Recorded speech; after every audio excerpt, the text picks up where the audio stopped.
importante, galera, a gente ter em mente? Qual é a melhor injeção para começar? Isso eu já tinha ouvido muita gente falar assim, nossa, eu tinha um motor que era semi-sequencial, eu passei para sequencial, a minha rápida piorou. E eu vou explicar a teoria que eu tenho.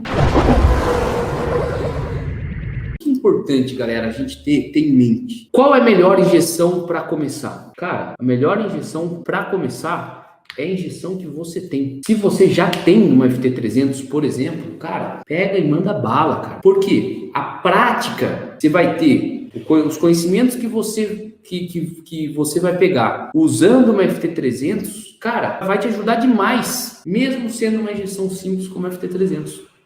Então, o que vocês têm que fazer, galera, é dar o primeiro passo. Pode ser com uma FT300. O que eu fui confirmar no site da Fiotech é se ela tinha datalog.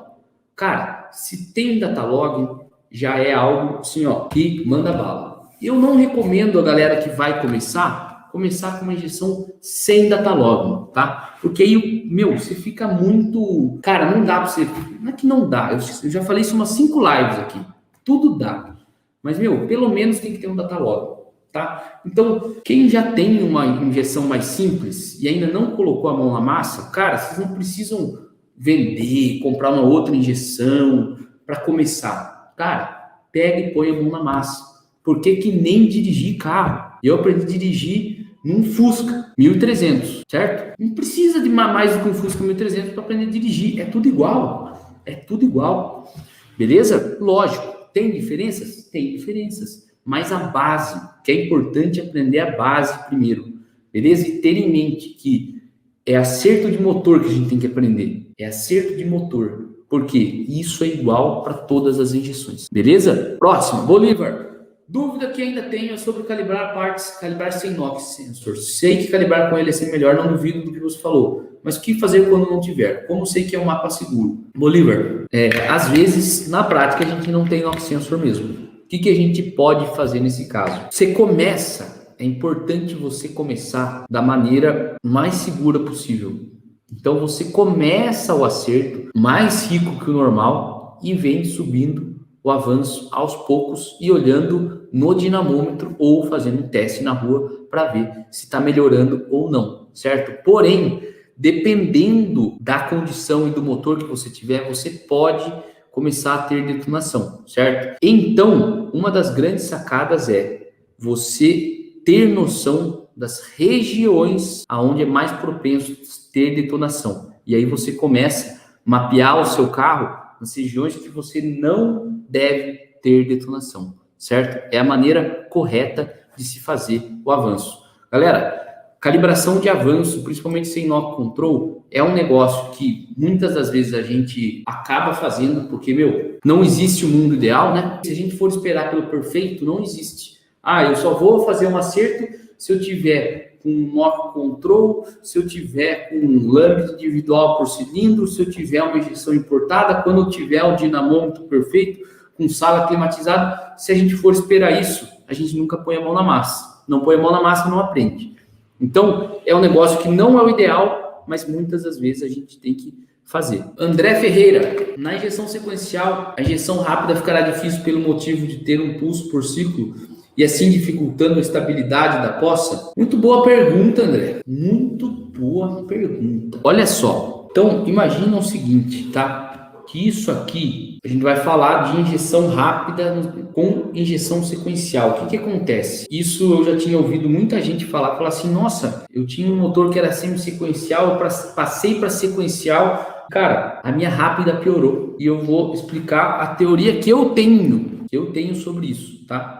Eu nunca testei assim, cara, é isso aqui, mas faz sentido para mim. Por quê? Sempre, não vou contar ainda, deixa eu explicar certinho, tá? Antes de eu contar o sempre. Mas o que foi esse desenho que eu fiz aqui, ó?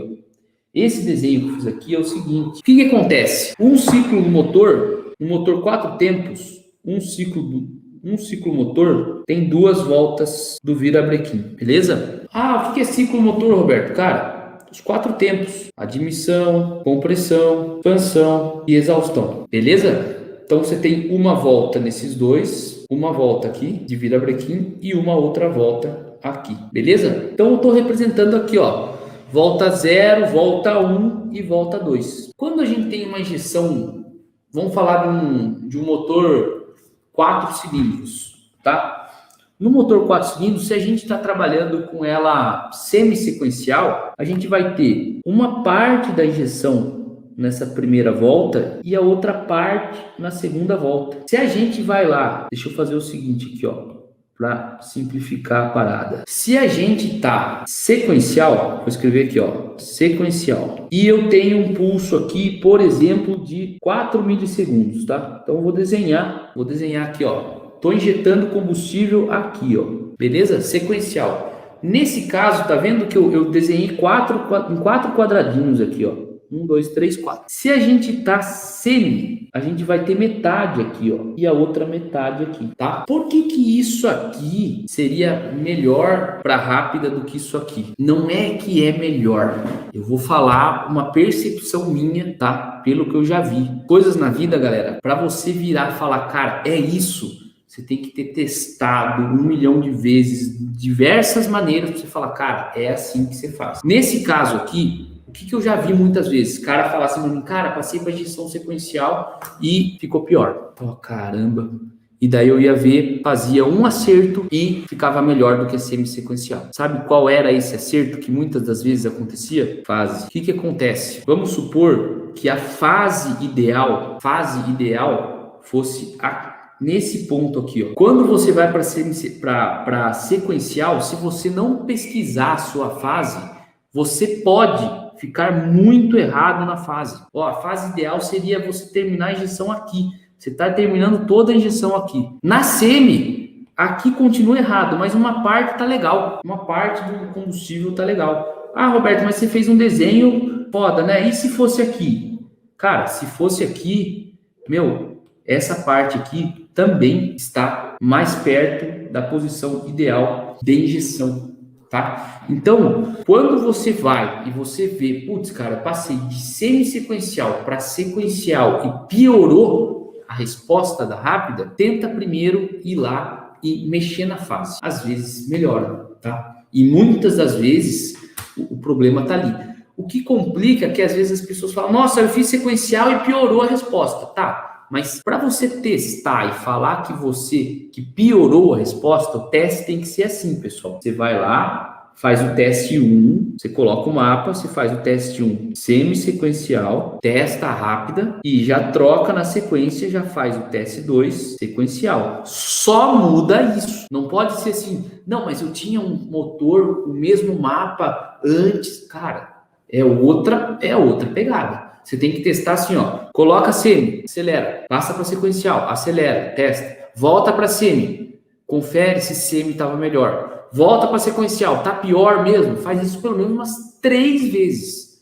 Para você ter certeza que tá pior, tá? Então fica a dica. Quando você consegue fazer o teste do jeito que eu falei aqui, hein? Ó, não é assim, eu lembro como era, antes era melhor. Não existe isso, certo? Não existe. Tem que testar na mesma hora, só mudando de semi para sequencial. Senão você não está testando. Galera, quando a gente vai fazer um teste, a gente precisa mudar uma variável só, uma coisa só. Eu vejo muita gente indo para dinamômetro, daí o cara faz o teste 1 dele, mede a curva de torque, mede a curva de potência, mede a curva de torque que deu e beleza. Aí ele vai fazer o teste 2. Daí, entre o teste 1 e o 2, ele faz o quê? Muda o lambda, dá mais 2 graus de avanço e mexe no boost. Cara, ferrou! Por quê? Quando você olhar a sua curva de torque e potência, você não vai ter clareza se ela ganhou, o que você fez para melhorar, ou se ela perdeu, o que você fez para piorar. Então, no processo de acerto, você tem que dar um passo de cada vez. Muda, faz o teste, analisa os dados, melhorou, piorou, o que aconteceu, muda de novo, uma coisa de cada vez, beleza? Isso é muito importante. Então, fica aí a dica.